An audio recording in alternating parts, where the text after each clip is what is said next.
Hello, I'm Jacob Lenhoff. I'm here at Miami University Hamilton, where there's a big Reds caravan here. A lot of people are here from the Reds and stuff. Got Thom Brennaman, sports broadcaster. Got Hunter Bailey, Ryan Lamarre, and a bunch of other people. We're gonna go ahead and watch and see them and stuff. Maybe we can interview them, get some autographs. It'll be fun. Give a thumbs up.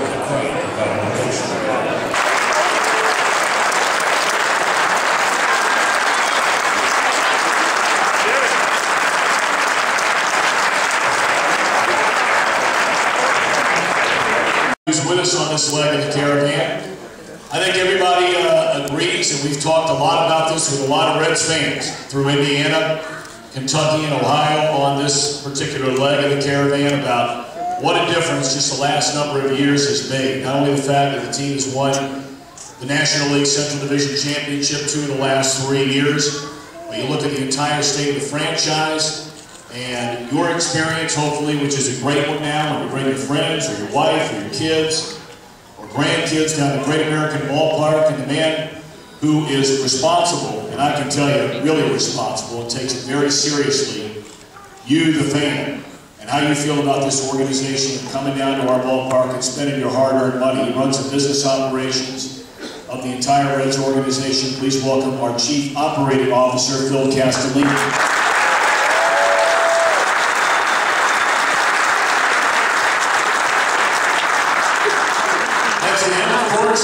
The baseball side of things, and my oh my, how that has changed over the last number of years. Not only winning championships, getting the playoffs, a farm system, players that are coming through this organization, where for so long it wasn't there. His resume speaks for itself, and I'll tell you what, give you an idea of how he feels about you. Walter Jocketty was a general manager for a long time, won a couple of world championships with the St. Louis Cardinals. And that's allowed, why not? But it's a Sunday, or else I could say something with a little more color to it. But Walt went back for the funeral of Hall of Famer Stan Musial. And all the years in St. Louis, Walt felt like he should have gone back for that. So he got out of our group, jumped on a plane less than 48 hours ago. He missed part of our stop yesterday so he could be at the funeral. Ended up flying back into Cincinnati very late last night so he could be here for the final stop today. Please welcome Walter Jocketty.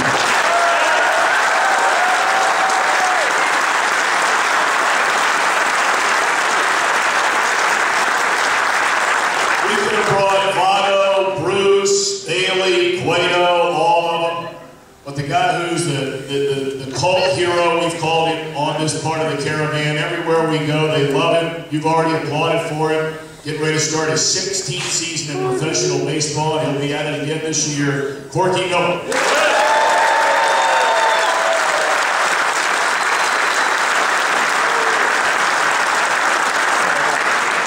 left is a young man was drafted out of the University of Michigan 2.5 years ago.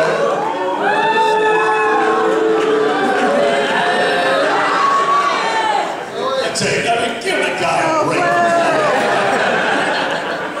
They were booming and hissing him for being in Michigan when we were in Bloomington, Indiana the other night. Michigan's real popular there. We get up in northern Ohio, dominated by, of course, Ohio State Buckeye country. He's getting so Hamilton, come on, it's a Sunday. You're going to be cheering for this guy at the major league level in the not-too-distant future. He's had a great start his first 2.5 years in the organization. Outfielder Ryan Lamarre.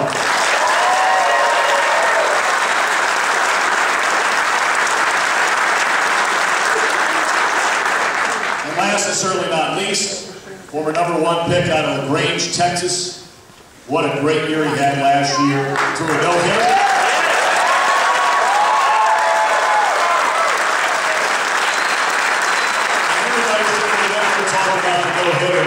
No matter what happens throughout the rest of his career, unless he throws a couple more or a perfect game or whatever the case may be. But that game he pitched in the playoffs against the Giants, they had no chance.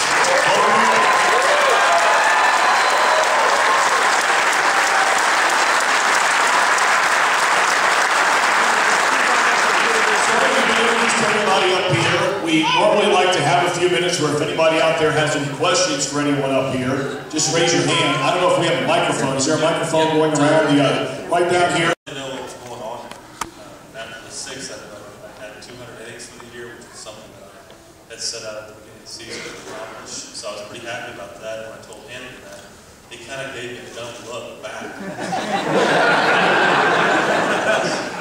Hey, that was your problem. I didn't really realize what was going on. During the 8th inning, I was like, well, all right, I guess this is going to kind of happen here. And, you know, in the 9th, pop up and up. Hey, it happened.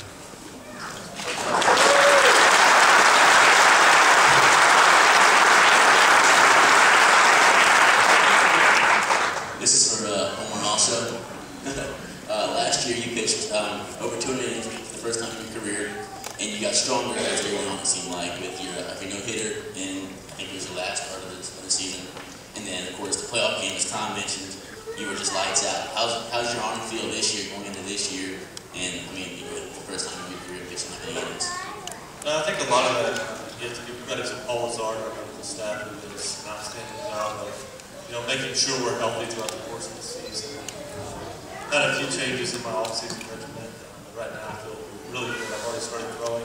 I'll get off the mound actually Tuesday for the first time. Had a few bullpen sessions before I went to spring training. Right now I feel good. Okay.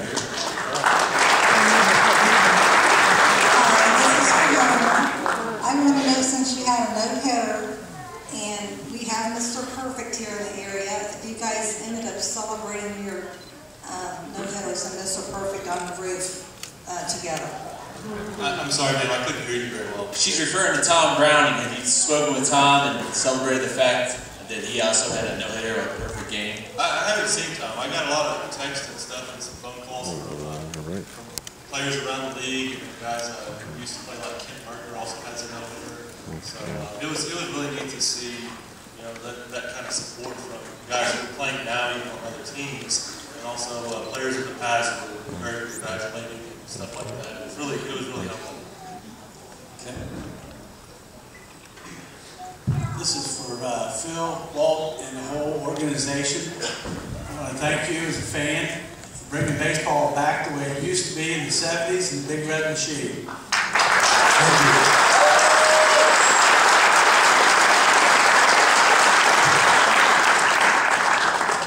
This one is for Tom.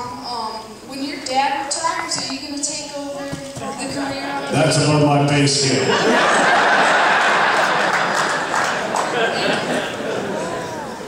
Young man, we're just trying to get him to be a little less cranky. This is all about baby steps, right?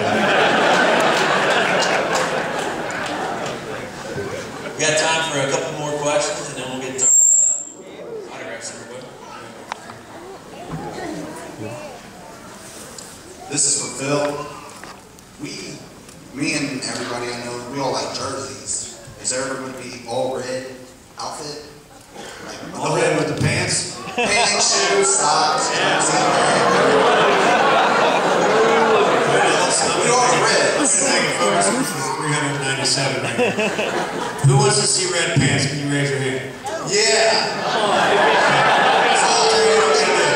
I'll make some red pants for you three right now.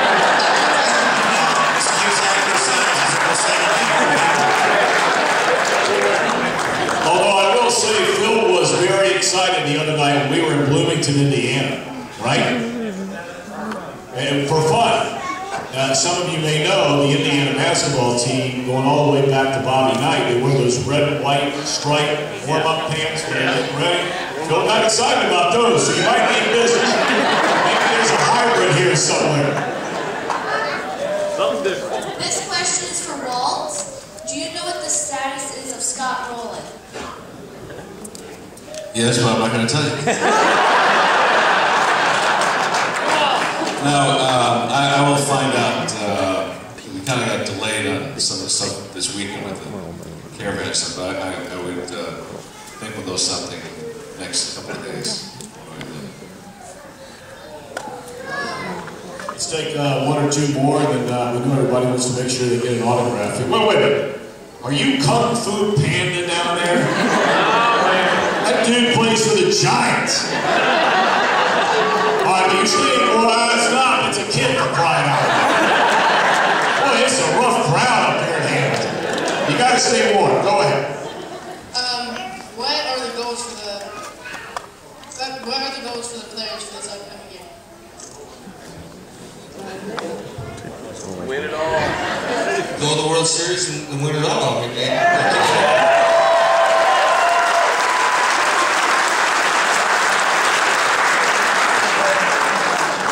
can't think of a better way to end the Q&A and on that note. So with that, I'm going to get the autograph started.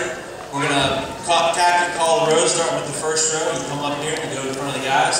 We'll get through everybody. We'll try to get through everybody. We do have to leave pretty close to 1:30 today. We got guys catching flights back to their homes for the night. So thanks for coming and enjoy the autographs.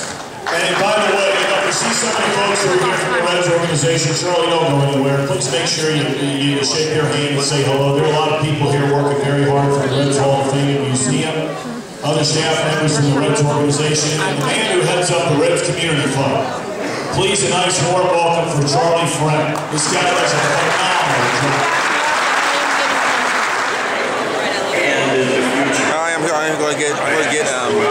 I'm here on the stage. I'm going to get autographs from Homer Bailey and Thom Brennaman and Walter Jocketty and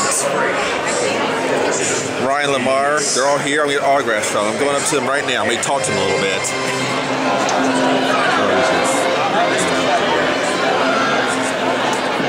Are they endangered or not?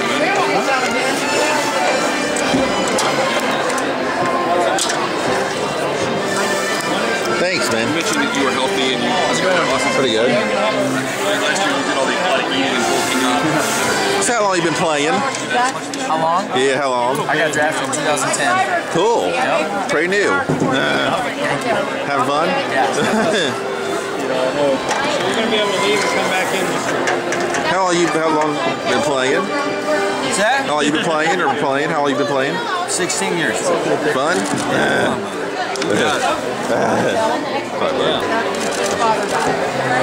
Very hard to do. Thank you for making it so nice. Thank you, man. Yo, thanks, man. How are you doing today? Not bad, you? I'm doing good. We're really glad we're here. Yes, man. That's what we like too. We try to do it.